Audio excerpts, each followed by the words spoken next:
నీ పరిస్థితి కాదు, దేవుని మాటే నీ భవిష్యత్తు. యెషయా 43:19 దీని వాక్యం చూస్తున్నాం. ఇదిగో నేను ఒక నూతన క్రియ చేస్తా ఉన్నాను, అది ఇప్పుడే మొలుస్తుందని. ప్రియ దేవుని సంగమా, మన జీవితంలో అత్యంత ప్రమాదకరమైన ఒక విషయం ఉందండి. అదేంటంటే మన పరిస్థితిని చూసి మన భవిష్యత్తును నిర్ణయం చేసుకోవడం. ఈరోజు పరిస్థితి బాగోలేదని రేపు కూడా అలాగే ఉంటుందని మనం అనేకసార్లు అనేసుకుంటాం కదా.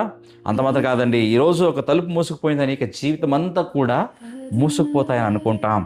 మనుషులు నీ వల్ల కాదంటే దేవుడు ఏమనుకుంటున్నాడో ఏమంటున్నాడో అనే సంగతిని కూడా అనేకసార్లు మర్చిపోతామండి.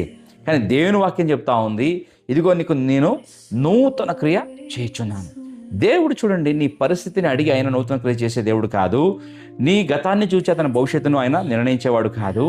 ఆయన మాట మాట్లాడితే, ఆయన మాట బయలు వెళితే అక్కడ మార్పు మొదలయ్యేదిగా ఉంది. సత్యాన్ని గ్రహించుకుందాం. యెహెజ్కేలు 37వ అధ్యాయం మనం చూసుకున్నట్లయితే ఎముకలు ఎండిపోయాయండి.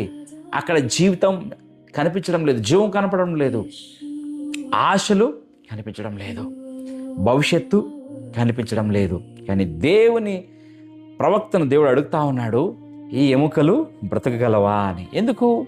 ఎందుకంటే దేవుడు నీ కళ్ళతో కనిపించేదాన్ని కాదు, తన శక్తితో జరగబోయేదాన్ని చూచే దేవుడుగా ఉన్నాడు. ఇప్పుడు దేవుని సంగమా, ఎండిపోయిన ప్రదేశం అంటే దేవుడు లేడని అర్థం కాదండి. నిశ్శబ్దం అంటే దేవుడు పని చేయడం లేదని కాదు.